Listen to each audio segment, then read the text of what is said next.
Bonjour à tous, avec l'aide de Dieu, nous allons étudier le Rambam, le deuxième chapitre des lois de Gzeila Va'aveda. On rappelle que Gzeila c'est un vol, mais un vol ouvertement, contrairement à Gneva qui est un vol qui est fait en cachette. C'est les lois qu'on est en train d'apprendre, donc du vol qui a été fait ouvertement. La Torah, elle interdit de voler, quelle que soit la manière, et si la personne elle a volé, la Torah dit Vehi shiveta Gzeila asher gazal, il va rendre l'objet qu'il a volé. Mais le fait que la Torah elle dit et Gzeila asher gazal, donc le vol qu'il a volé, de là, on apprend que ça doit être le même objet qui était à l'initial lorsqu'il a volé. S'il y a eu un chine, il y a eu un changement, et pas juste un changement, mais un changement qui est irréversible sur l'objet, dans ces cas-là, le voleur va rendre la valeur de l'objet. Halacha Aleph, Hagzeila shel nishtanat. Maintenant, dans un cas que l'objet volé n'a pas subi de changement, elle a rikimot shehaita. Elle est dans la même situation qu'elle était au moment où elle a été volée. Cet objet est exactement le même. Bien que les propriétaires ont déjà désespéré, ils ont dit, aïe, on va jamais retrouver ça, ça a été volé, il va jamais me la rendre. Donc il y a eu ce qu'on appelle Yehush. Encore plus que ça, il y a une deuxième chose qui s'est passée, c'est que le voleur lui-même, il est mort. Donc maintenant, où est-ce que se trouve cet objet-là? Maintenant, c'est dans la main, dans la possession de ces enfants qu'ils ont hérité leur père. Et quand on apprendra dans Halacha Gimel qu'en général, lorsqu'il y a deux choses qui se passent, Yehush et Shinui Reshut, Yehush, donc le propriétaire a désespéré de retrouver son objet volé qu'on va lui rendre. Et deuxièmement, il y a eu un changement de propriétaire. À ce moment-là, il n'y a pas besoin de rendre l'objet lui-même, mais c'est la valeur de l'objet qu'il faut rendre. Malgré cela, ici, le fait que c'est les enfants du voleur qui ont hérité de ça, c'est pas considéré comme qu'il y a eu un changement de possession, et donc donc cet objet volé repart au propriétaire tel qu'il est. Car, l'objet n'a pas été changé, car en effet, si l'objet avait été changé, dans ces cas-là, le voleur aurait dû rendre la valeur de l'objet et pas l'objet lui-même, mais c'est pas le cas ici, vu que l'objet n'a pas changé. De deux, même dans un cas où le propriétaire a fait Yehush, mais Yehush tout seul, donc le fait qu'il désespère de retrouver qu'on va lui rendre cet objet-là, n'est pas suffisant. Il faut qu'il y ait Yehush et aussi Shinui Reshut, le changement de propriétaire. Ici, c'est vrai qu'il y a eu Yehush et que le voleur, il est mort, ça a été passé chez les enfants du voleur, ou les gens qui ont hérité du voleur. Mais c'est pas considéré un changement de domaine si ça passe chez l'héritier. Ve'im nishtanat. Et si l'objet volé a changé, beyad gazal, en étant chez le voleur, même si les propriétaires n'ont pas encore désespéré de l'objet. Il y a eu seulement une chose qui s'est faite, c'est le shinui, le changement dans l'objet. Kanaot abe shinui, le voleur a fait acquisition de cet objet par le changement qu'il a fait. Dorénavant, il devra seulement rembourser la valeur de l'objet, pas l'objet lui-même. À quel prix? Est-ce qu'il doit rembourser le prix de l'objet au moment où ça a été volé ou bien une fois que ça a été changé? Réponse, Kishat Gzeila, la valeur de l'objet comme c'était au moment où ça a été volé. Halacha bet, vedinze din torao. Cette loi qu'on vient de voir, que le voleur fait l'acquisition de l'objet volé en faisant un changement dans l'objet, c'est din torao, c'est d'ordre biblique, chez Neymar, car la Torah dit Vehi et Gzeila asher gazal. Il va rendre l'objet volé qu'il a volé. Pourquoi ce mot-là asher gazal? Qu'il a volé. Puis à Shmuel, par tradition orale, on a appris que le mot Asher Gazal, c'est Kacher Gazal, comme la même situation que l'objet il était au moment où il a été volé. C'est ça qu'il doit rendre. Alors, si l'objet il est toujours comme au moment où il a été volé, donc il n'a pas subi de changement, mais Shalemota, il va le rembourser, il va rembourser l'objet lui-même, il va le rendre. Et si, lorsque c'était sur la possession du voleur, le voleur a fait un changement dans l'objet qu'il a volé, dans ces cas-là, c'est plus Kacher Gazal, c'est plus comme au moment où ça a été volé. Donc, Meshalem Damer, il va rembourser la valeur de l'objet, mais l'objet lui-même va rester chez le voleur. Maintenant, dans un cas que Nityachu Abealim, que les propriétaires ont désespéré et qu'on va leur rendre cet objet Mimena, veulent Nishtanat, mais il n'y a pas eu de changement. Donc, dans ces cas-là, le voleur n'a pas fait l'acquisition de cet objet. Mais les sages ont institué comme ça, que Kana Gazan Kola Shavar Sheishbicha Achar Yehush, que le voleur a fait l'acquisition de tout le shavar, de toute la bonification qu'il va y avoir après que les propriétaires ont désespéré. Le voleur devra rembourser au propriétaire de l'objet uniquement la valeur que la chose avait au moment du vol. C'est-à-dire, par exemple, si au moment du vol du mouton, le mouton valait 100 et que maintenant le mouton a fait de la laine, il est chargé de laine, et donc il vaut 120, si les propriétaires ont fait yéhouch, donc ont désespéré, ont renoncé à retrouver cette brebis, cet agneau, ce mouton, et après ça, donc, il y a eu cette laine et que maintenant, il vaut 120. Alors, qu'est-ce que le voleur devra vendre? C'est uniquement le mouton, la valeur de 100, et non pas ce qui s'est rajouté après. D'avarzé, cette chose-là, par contre, contrairement à ce qu'on a dit au début de la chabet, ce qu'on est en train de dire maintenant, que le shevach, la bonification, appartient au voleur si les propriétaires ont fait yéhouch, ça c'est midivrem, c'est d'ordre rabbinique. Pourquoi les sages ont institué cela? Pour faciliter le chemin, ceux qui font tchouva, qui retournent vers Hachem, pour pas que ce soit difficile pour eux, ils vont s'empêcher de faire tchouva. On leur dit, vous allez rembourser le jeu tel qu'il était au moment du vol, et pas le shavar, pas ce qui a été rajouté. Lorsqu'il va rendre le vol lui-même, c'est-à-dire qu'il va rendre le mouton, par exemple, sur lequel la laine s'est rajoutée, la laine qui s'est rajoutée, elle vaut 20.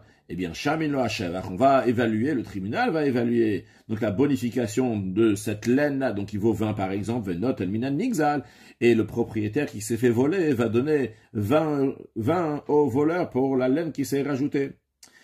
Donc ça, c'est dans un cas où les propriétaires ont fait yéhouch et qu'il n'y a pas eu de changement. Halacha gimel, mechara gazan matana. Si le voleur l'a vendu ou l'a donné en cadeau l'objet qu'il a volé, afapi shelo nishtan tagzela, même si l'objet volé n'a pas subi de changement, eina choseret be'atzma miyad alokeach, le vol lui-même va pas repartir chez la personne qui s'est fait voler chez le propriétaire, mais les propriétaires recevront uniquement la valeur de l'objet. Pourquoi? Parce que ici, il y a eu deux choses qui sont passées. Premièrement, il y a eu yéhouch, donc les propriétaires ont renoncé à cette chose-là. Donc cette chose est devenue dans un certain sens comme hefker, quelque chose qui est complètement abandonné, qui appartient plus à personne. Et en plus, ici, il y a eu un shinui reshut, ça a changé de propriété de manière permise. Donc l'objet reste chez cette personne-là qui l'a acheté. Oil venitia shua be'alim, comme le Ram nous dit, vu que les propriétaires ont renoncé, ont abandonné, désespéré de cet objet de le revoir. Ben lifne mechira onetina, que ça soit que le yéhouch a été fait avant la vente du voleur à cette personne-là. Ben acha mechira onetina, ou bien que le yéhouch, le renoncement, le désespoir des propriétaires a été fait après la vente du voleur à cette personne. Quoi qu'il arrive, kanaota lokeach, beyéhouch v'shini reshut, l'acheteur du voleur a fait l'acquisition de cet objet par le fait que premièrement, les propriétaires initiaux ont fait yéhouch, et deuxièmement, il y a eu un changement de domaine de propriété. Donc, dorénavant, le propriétaire va recevoir de l'argent, mais non pas l'objet lui-même. Halacha dalet. Hagozel, quelqu'un a volé un objet d'un propriétaire, vehishbiach, et l'objet a pris de la valeur. Il a obtenu une bonification lorsqu'il était chez le voleur. Ou machar, et après, le voleur a vendu au horish, ou bien, littéralement, il a fait hériter, mais ça veut dire qu'il a fait passer, il a donné ça à quelqu'un d'autre. Masheish biach horish. Qu'est-ce que le voleur a vraiment vendu? C'est la bonification. Ou masheish biach machar.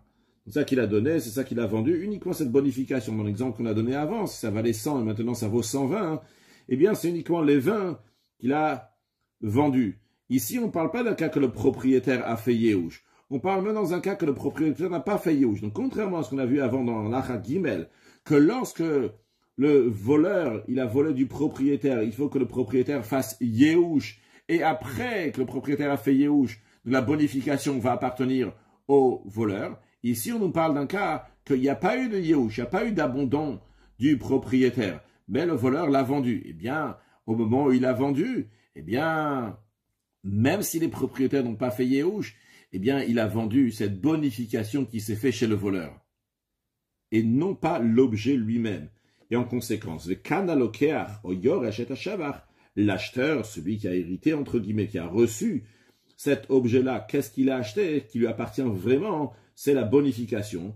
Venotel dme hashevach min nigzal, lorsque il va devoir rendre l'objet qui a été volé, parce qu'il s'avère que c'est volé, donc il faut le rendre au propriétaire. Donc il va rendre l'objet lui-même. Et en ce qui concerne donc la bonification, par exemple, de vin, ça, il va la reprendre du propriétaire qui s'est fait voler, ou marzir akzela, et la personne qui a acheté va rendre l'objet qui a été volé, avec la bonification qu'il y a dessus. C'est-à-dire cet objet-là, il valait 100 et maintenant il vaut 120. L'objet qui vaut 120 va repartir chez le propriétaire initial. Les propriétaires initiaux vont donner à cet acheteur 20. Vechoser an nigzal. Après, celui qui s'est fait voler, donc le propriétaire, qu'il a dépensé 20 pour donner à l'acheteur du voleur, il va prendre l'argent de la bonification qu'il a donné à l'acheteur, il va reprendre cet argent-là du voleur. Pourquoi? Ici, contrairement au cas précédent qu'on parlait dans le cas le propriétaire a fait Yehush, a renoncé à ça. Ici, il n'a pas renoncé, le propriétaire, il avait encore l'espoir de retrouver par exemple son mouton. Donc, même si son mouton a pris de la valeur maintenant parce qu'il y a par exemple de la laine, il s'est chargé de laine, malgré ça, ça appartient toujours au propriétaire initial.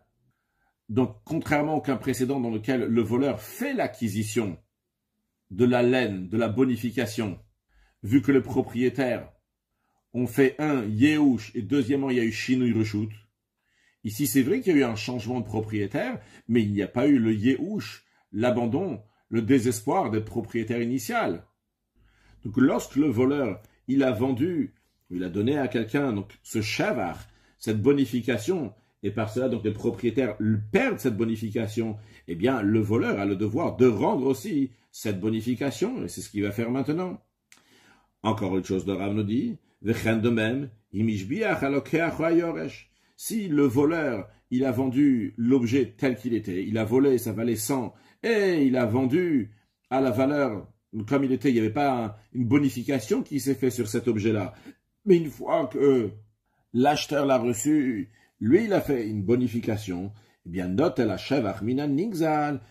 L'acheteur, il va prendre la bonification de la personne qui s'est fait voler, donc du propriétaire.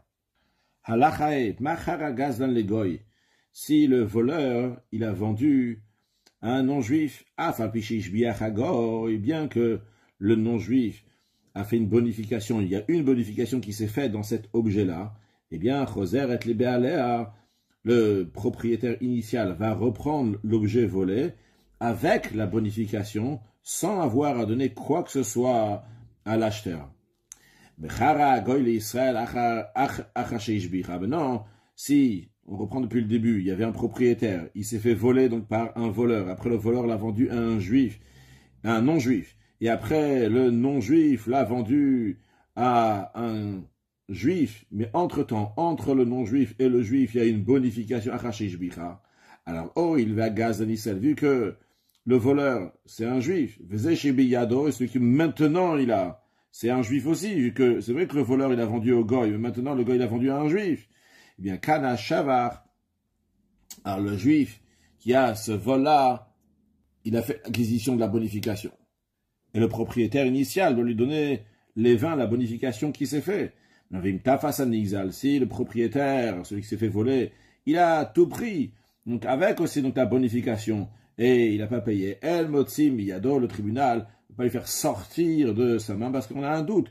Elles ont une telle manière, les sages, ils ont dit la notion de Takanata Shavim, ou pas. Alors on garde le principe.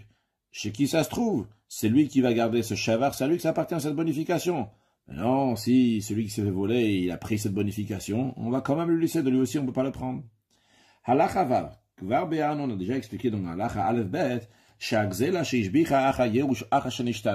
qu'un objet volé qui a pris de la valeur, donc il a une bonification, après que les propriétaires ont désespéré ou après qu'il a eu un changement Hashava, Shel Gazdan, la bonification appartient au voleur, mais pour faciliter ceux qui vont faire tchouva.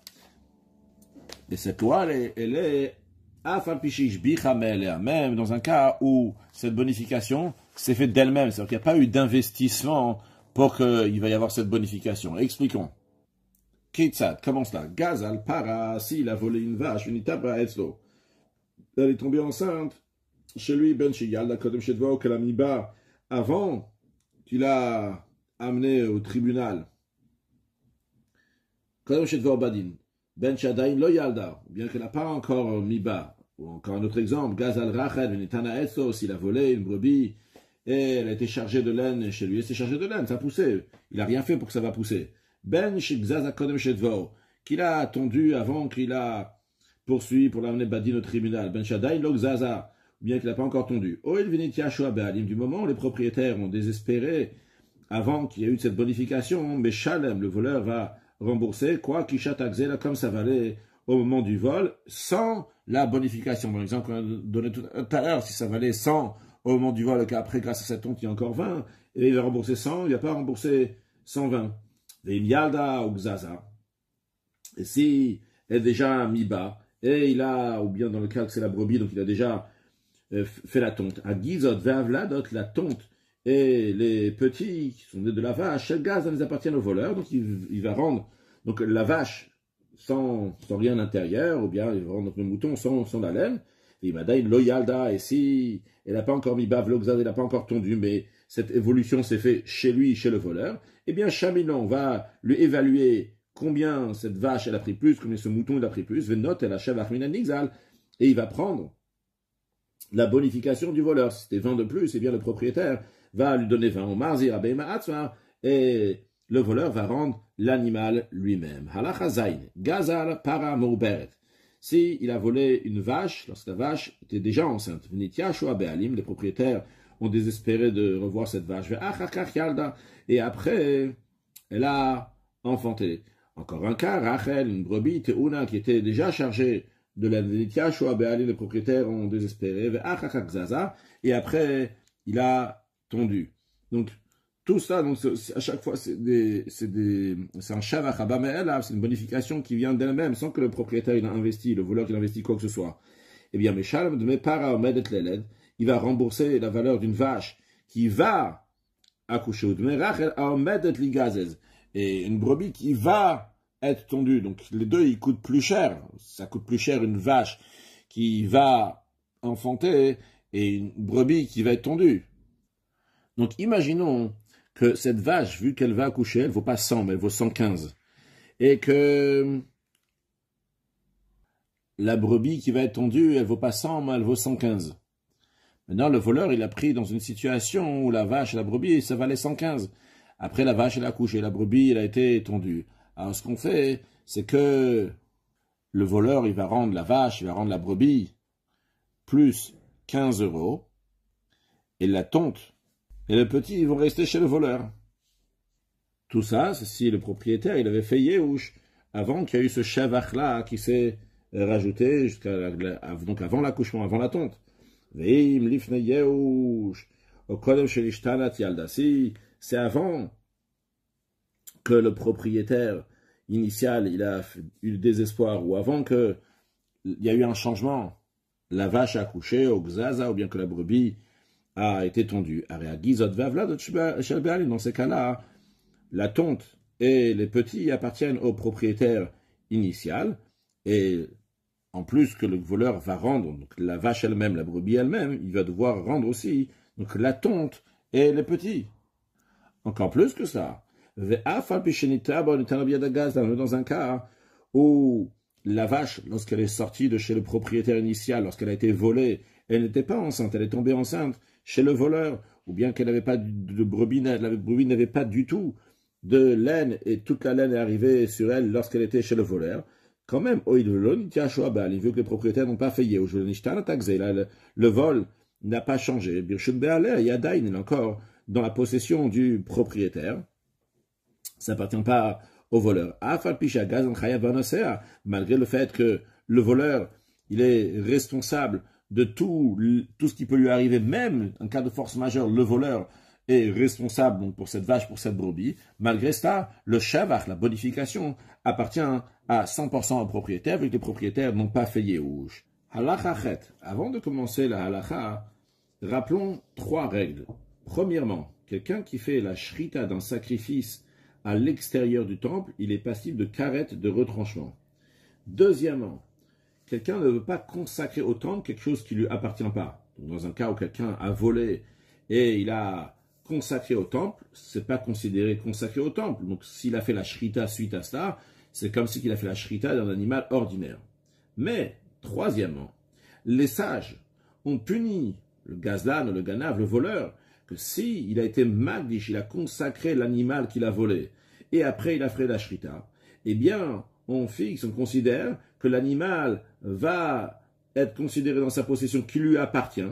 Pourquoi? À quel but? Pour que ce voleur-là sera, oui, puni de karet, de retranchement, parce que, vu que ça lui appartient, alors il sera considéré qu'il a fait la shrita de ce sacrifice-là à l'extérieur. Maintenant, la question est d'après cette punition des sages, à partir de quand l'animal lui appartient. Nous, on est en train de parler ici donc sur le côté monétaire. Voyons dans la lachachet. Ganav au gazal. Si il a volé, vehigdish, et il a consacré cet animal pour le sacrifier dans le temple, et jusqu'à présent que les propriétaires n'ont pas encore fait Yehush. Mais une fois que les propriétaires ont fait Yehush, donc entre le moment que lui, le voleur, a consacré cet animal, et il a fait la shrita, entre les deux, les propriétaires ont fait Yehush, ont désespéré de cet animal, et lui, il a fait la shrita, eh bien, à partir de quand elle est considérée qu'elle appartient au voleur? À partir du moment où il a consacré, pour pas que le voleur va être gagnant. Car en effet, si on va dire que depuis le moment du vol, le shavar, la bonification appartient au voleur, le voleur sera gagnant. Donc toute la bonification qui est depuis le vol jusqu'au moment du hekdesh, la consécration. Donc ils ont dit non. On va le punir et dire que l'animal lui appartient, mais uniquement à partir du moment de la consécration, et non pas depuis le moment qu'il a volé, pour pas qu'il gagne le shavar, la bonification des petits qui vont naître, ou bien de la tonte qu'il va y avoir depuis le moment du vol jusqu'à la consécration. Donc uniquement à partir du moment de la consécration, ça va lui appartenir. Donc, et donc tout ce qui va naître, toute la tonte depuis le moment du vol jusqu'au moment où il a consacré, la Béalim, ça appartient au propriétaire. Maintenant, le Rambam revient donc au principe du Shavar, la bonification, qu'on a dit que ça appartient aux voleurs si les propriétaires ont fait Yehush. Le Rambam nous donne une précision.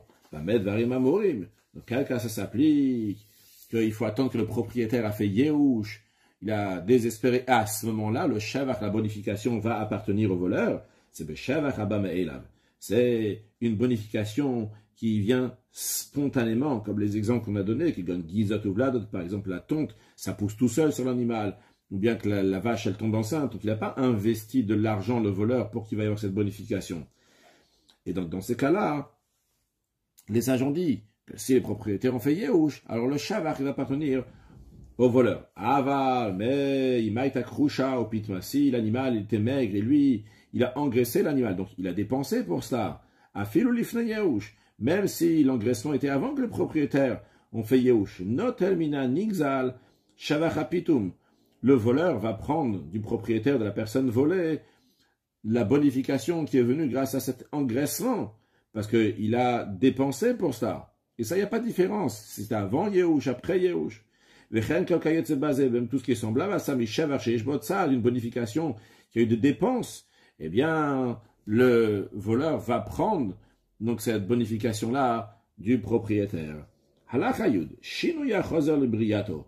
changement qui est réversible, qui peut revenir à son état initial. Et Inoshino n'est pas considéré un changement pour qu'on va dire que le voleur a fait l'acquisition de cet objet, comme on a dit au début du Perek, que lorsqu'il y a un changement dans l'objet, eh bien, ça appartient maintenant au voleur, et le voleur va rendre uniquement la valeur de l'objet, pas l'objet lui-même. Mais le Rav nous souligne que c'est uniquement si c'est un changement qui est irréversible. Si c'est un changement qui est réversible, c'est pas considéré un changement. Keitzad commence là. Hagozel Eitim.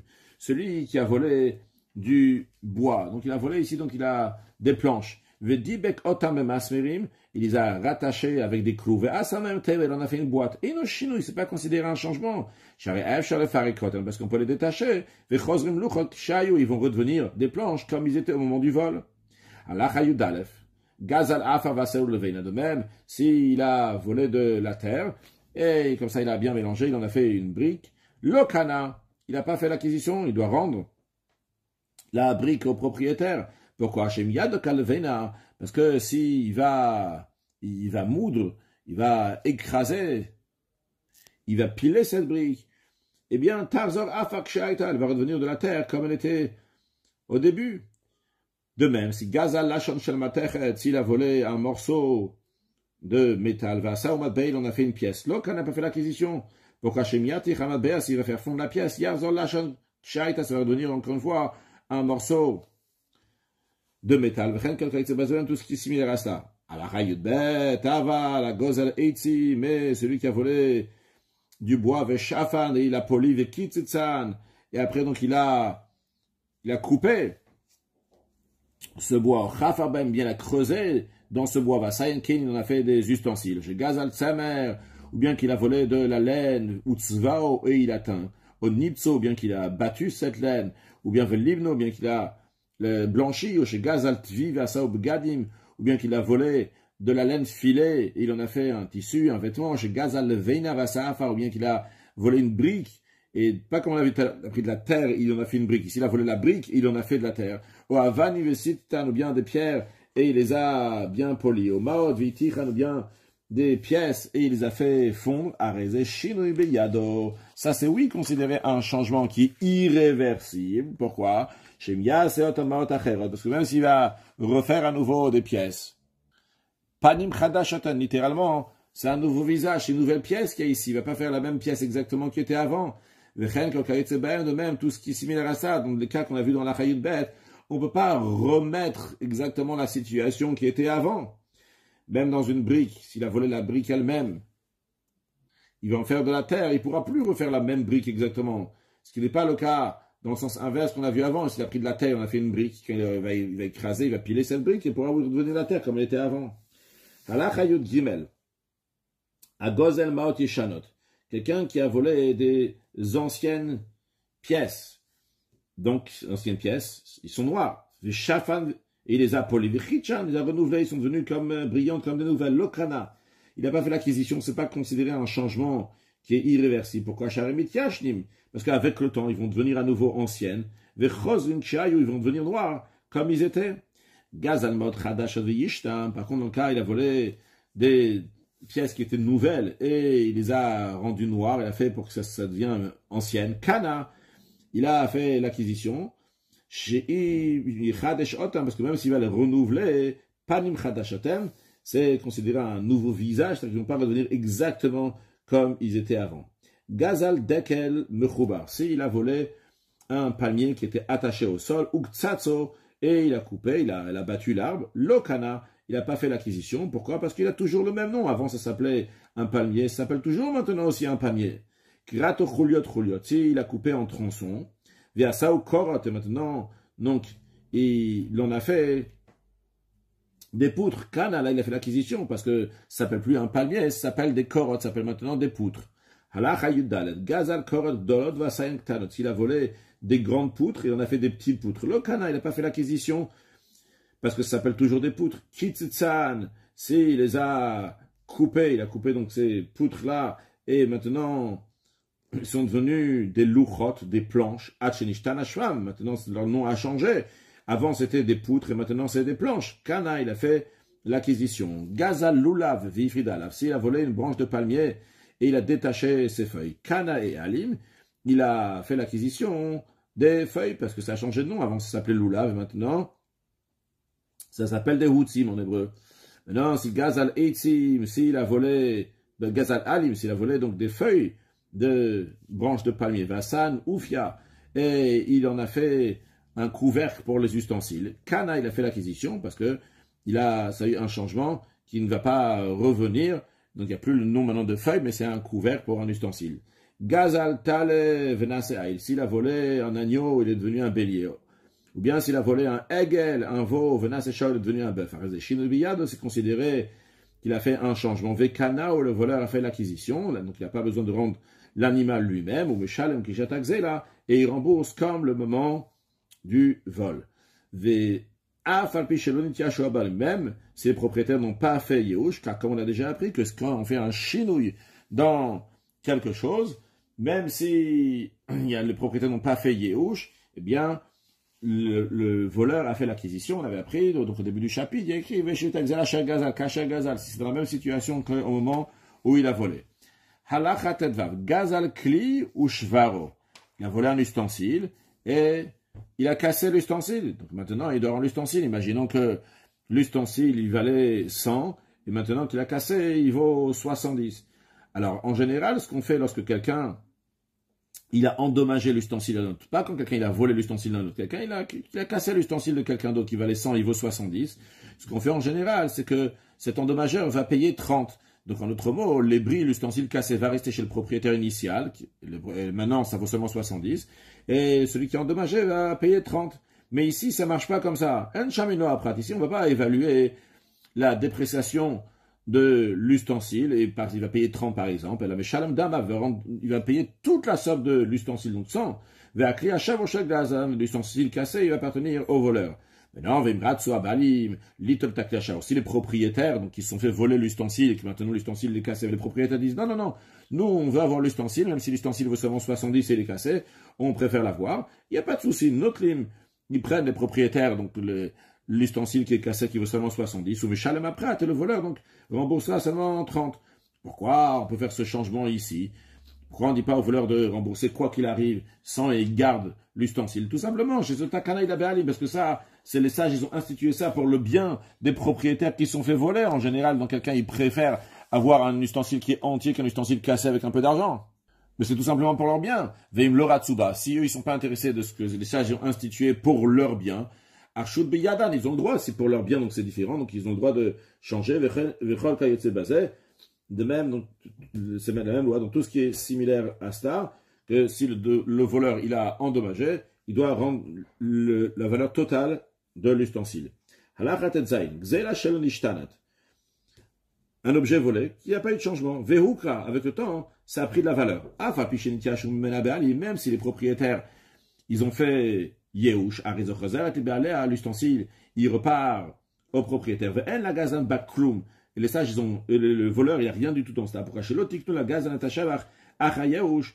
quand est-ce que les sages, ils ont dit que le shavar, la bonification qui se fait après que le propriétaire initial, ils ont fait Yehush, que c'est le voleur qui va avoir la bonification, c'est uniquement qui donne Gizotouvlad, comme par exemple donc les tontes et les enfants qui vont naître de l'animal. Shavar yoker, mais l'augmentation de prix de l'objet, si l'objet volé, il est toujours là, il doit rendre l'objet volé lui-même, et c'est pas par l'augmentation de prix que le voleur va pouvoir prendre l'objet lui-même. Il n'y a pas eu un chinouille dans l'objet, c'est la valeur de l'objet ici qui a changé, donc c'est pas considéré un chinouille pour que le voleur va faire l'acquisition, même pas pour que le voleur, dans un cas, il a fait aucun changement, mais juste il y a eu Yehush, on a dit que les sages, ils ont institué que la bonification va appartenir au voleur, ben ça va pas appartenir au voleur ici, donc le shavar, la bonification, vu que quelle sorte de bonification les sages ont dit que le voleur peut prendre, c'est uniquement donc le gizot, vladot, donc la tonte, et les enfants qui naissent, mais non pas l'augmentation de prix. Conclure avec un mot de chassidut, on a parlé de shinu yachosel brigato, d'un changement qui repart à son état initial. Le rabbi explique que le monde, dans son état initial, il y avait la shrina, la présence divine qui était dans ce monde, et qu'après, par la faute de Adam Arishon, et les fautes qui ont suivi, la shrina a quitté. Et finalement, lorsque Mashiach va venir, à nouveau, il y aura la shrina ici dans le monde. Donc, en d'autres mots, c'est vrai qu'il y a eu un chino, il y a eu un changement par les fautes. Mais ce changement, c'est un chino yachos briato, c'est un changement que il va revenir comme c'était à la base, à son état initial. Au début, il y avait la shrina dans le monde, il y avait la présence divine, à la fin, il y aura aussi la shrina dans le monde. Alors, quel est l'enseignement pour nous? Qu'est-ce qu'on doit en tirer de cela? C'est que pendant tout le temps qui est entre l'état initial et l'état, lorsque Mashiach va arriver, qu'à nouveau, il y aura la shrina Kadosh Baruch Hu dans le monde, tous ces moments-là sont uniquement des moments dans lesquels la Shrina est potentiellement là, et à nous de le dévoiler, le concrétiser dans ce monde. Mashiach now, une excellente journée.